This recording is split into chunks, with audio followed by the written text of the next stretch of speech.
Bonjour, je suis Erwan Petel, je suis inspecteur général de l'éducation, du sport et de la recherche et j'étais rapporteur d'octobre à avril dernier de la commission sur l'intelligence artificielle. Comment concilier IA et services aux usagers? Pour moi, ça s'articule autour de 3 points. Le premier, c'est de se donner les moyens d'investir et de structurer une vraie offre de services à destination non seulement de l'ensemble des citoyens français, de telle manière que le service public soit véritablement simplifié, et puis aussi une infrastructure et une architecture qui soit véritablement aidante pour ce qu'on appelle les usagents, c'est-à-dire l'ensemble des agents du service public, de telle manière que ces outils à intelligence artificielle permettent de simplifier les démarches et permettent de simplifier aussi la vie et le travail de ces agents publics. Alors, il existe des modèles évidemment à l'international et ils ont été analysés et ont fait l'objet d'auditions lors de la commission sur l'intelligence artificielle. On a 2 pays références un petit peu dans le monde que sont l'Estonie et Taïwan et qui ont véritablement mis en place une vraie politique publique d'aide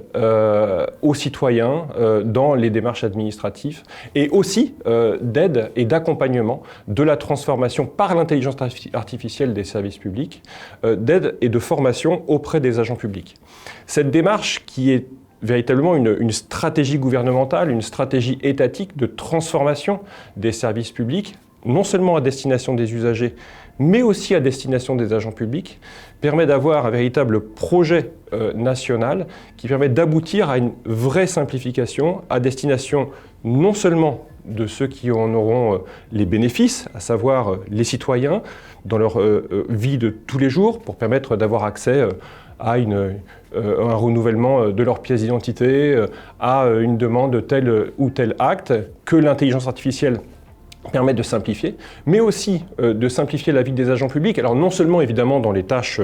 que je viens d'indiquer, mais aussi dans tout ce qui est le pilotage des politiques publiques, la remontée et la structuration des données, la mise en place d'entrepôts de données, et ensuite justement la capacité de pouvoir traiter de manière simplifiée et intelligente ces données pour mettre en place des véritables politiques publiques grâce aux données et en plus avec l'expertise des agents publics. L'idée n'est pas que l'intelligence artificielle remplace l'expertise des agents publics, mais qu'elle vienne appuyer le jugement et l'interprétation des agents publics de notre nation.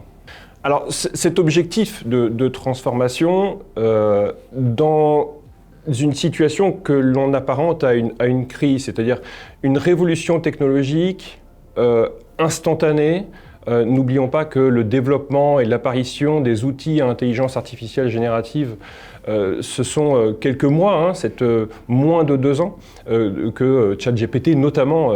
est apparu aujourd'hui sur le marché et à destination de l'ensemble des personnes. Donc il y a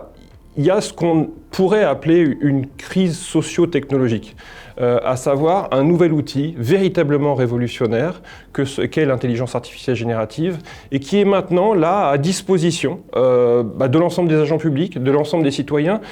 et pour permettre aux services publics, aux services et aux usagers de véritablement faire sa transformation dans cette ère de l'intelligence artificielle générative, ça passe par un véritable plan, non seulement d'acculturation de l'ensemble des citoyens français, de telle manière qu'ils comprennent bien non seulement ce qu'est l'intelligence artificielle générative, ce qu'elle n'est pas, c'est-à-dire aussi d'en identifier, d'en connaître les limites, et puis aussi, côté agent public, former les agents publics aujourd'hui en fonction, je parle ici de formation tout au long de la vie, et de former les futurs agents publics à cette intelligence artificielle générative dans ses usages, dans ses biais, dans ses limites, et dans le cadre et le respect de la réglementation au niveau de la France et au niveau européen. Ce plan de formation et ce plan d'acculturation passe notamment, et c'est une des préconisations de la Commission sur l'intelligence artificielle, par les cafés IA, qui sont des moments et des lieux de discussion avec les citoyens, de telle manière qu'on ne retraverse pas des moments délicats, comme on a pu les connaître au moment de la crise sanitaire, d'une fracture numérique. Il ne s'agit pas aujourd'hui de faire apparaître une fracture de l'IA avec un outil qui serait très bien compris par une forme d'élite et un outil totalement incompris,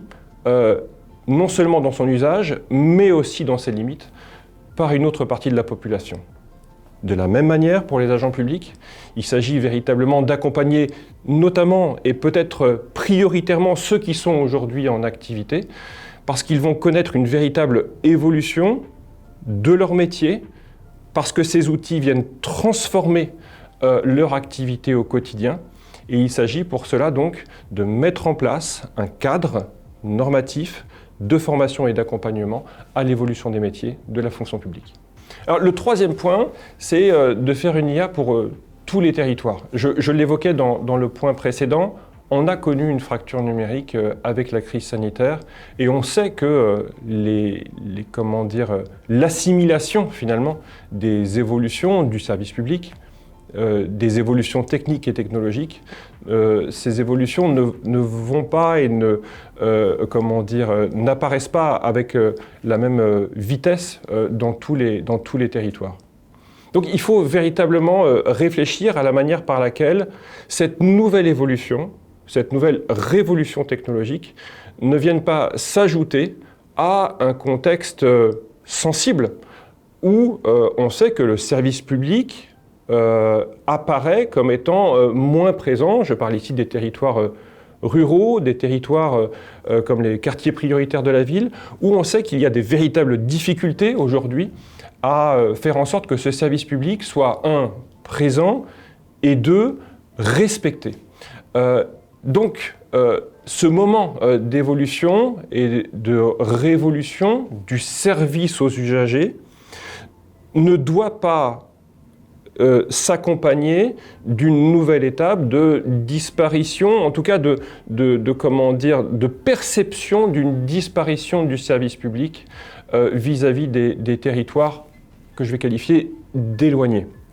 Donc, ça veut dire quoi? Ça veut dire qu'il faut avoir cette vision que j'évoquais en introduction, que l'IA n'est pas là pour tellement simplifier les démarches administratives